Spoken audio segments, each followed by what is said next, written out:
दुनिया की सबसे ज्यादा दौलत है कब्रिस्तान में 3 फीट नीचे। अर्जुन जैसा आदमी रण क्षेत्र से पलायन करना चाहता है कि उसके अंदर भी एक थॉट आया कि अपनों को मारना पड़ेगा तो भाई क्यों लड़ना है। एक और आया, उसने बोला बेचने के लिए ही तो बैठे हो, तो बेचे जाते हैं का क्या मतलब है। इस दुनिया में सबसे ज्यादा मौत ऑल्दो कैंसर से ही हुआ है, लेकिन एक और बीमारी है जिसमें कैंसर से भी ज्यादा मौतें हुई हैं। आज मैं आपको लाइफ के कुछ फलसफे समझा देता हूं अपनी जिंदगी में जो मैंने इंप्लीमेंट किए हैं। आप अगर जिंदगी में इंप्लीमेंट कर गए, एग्जीक्यूट कर गए, तो आपका लाइफ सेट हो सकता है। आज ही आपको एक सीड मिल सकता है जो आप अपने घर में लगा सकते हैं, जो कल को पेड़ बनेगा। कैंसर से ज्यादा मौतें कौन सी बीमारी से हुई हैं मैं आपको बता देता हूं। कैंसर से भी ज्यादा मौतें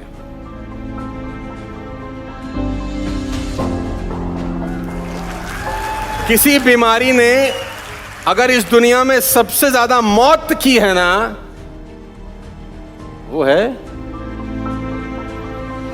किसी ने मुझसे पूछा कि इस दुनिया में सबसे ज्यादा दौलत कहां है।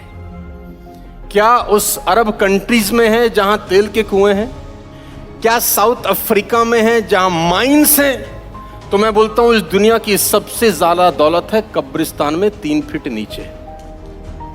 इस दुनिया की सबसे ज्यादा दौलत है कब्रिस्तान में 3 फीट नीचे, जहां लाखों करोड़ों अरबों आइडियाज मर गए, लोगों ने इस्तेमाल ही नहीं किए क्योंकि उनके दिमाग में था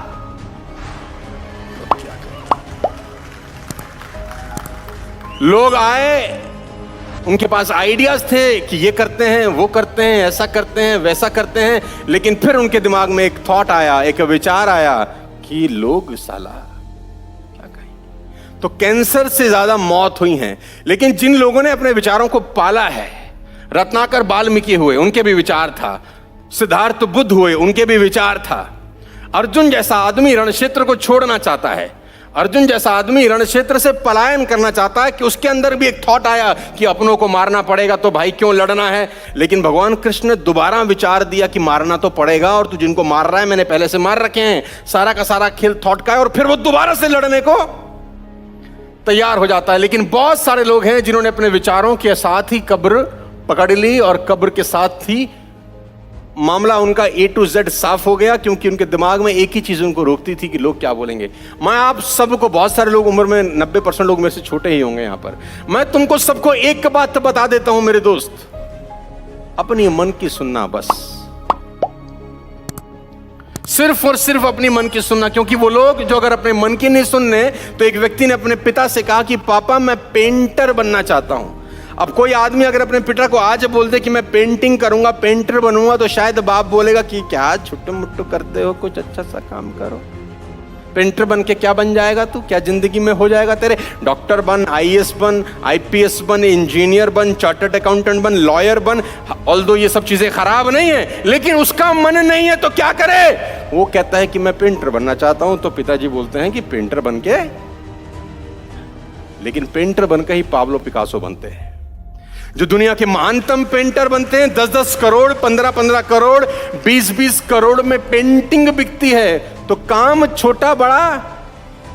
लेकिन अगर गलती से पापा जी से पूछ लिया तो पापा जी ने तो, और मैं एक दुख की बात बताऊं तुमको, मां बाप को सबसे कम भरोसा अपनी औलाद पे होता है। ये दुख की बात है, ये बुरा ना मानना। पड़ोसी की औलाद पे हो जाएगा, अपनी पे तो कतई नहीं होता।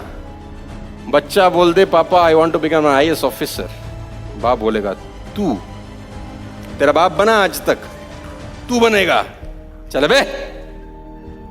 सबसे ज्यादा झंड बच्चों की घर में ही होती है। और मैं आपको बता दूं, हर बच्चा जीनियस पैदा होता है, सॉफ्टवेयर में छेड़छाड़ घर में होती है। हर बच्चा जीनियस ही पैदा होता है, उनके सॉफ्टवेयर में जो छेड़छाड़ होती है इधर घर में या स्कूल कॉलेज में होती है। तू हो कर नहीं सकता, तुझसे होगा नहीं। फिर वो लड़का सोचता है कि लोग,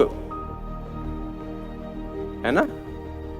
मैं लोगों के बाल काटना चाहता हूं। अगर आज आपका बेटा आपको बोल दे कि हजाम बनेंगे सर, बाल काटेंगे, तो तुम क्या बोलोगे? रैपट मारोगे शायद उसको।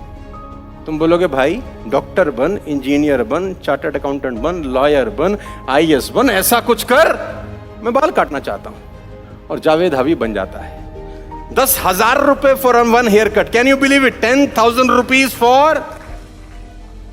ये सब ऑर्थोडॉक्स काम है जो दुनिया नहीं कर रही है। अब अजीब आदमी है, मैं खाना बनाना चाहता हूं, संजीव कपूर बनते हैं यहां से। कभी जिंदगी में सोच नहीं सकता वो आदमी कि मैं डांसर बनना चाहता हूं, तो पंडित बिरजू महाराज बनते हैं यहां से। ये सब ऑर्थोडॉक्स काम है। ना तो डॉक्टर है, ना इंजीनियर है, ना चार्टर्ड अकाउंटेंट है, ना लॉयर है। इन्होंने साला किसी की परवाह नहीं करी। इन्होंने वही किया जो इनको मन को।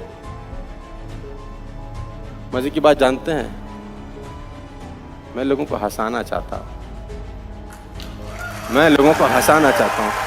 इसमें ऐसा कौन सा काम है जो आज की डेट में अगर माँ बाप को अपने बच्चे बोल दें तो बच्चे को करने देंगे? मुझे लगता नहीं कि कोई करने देगा।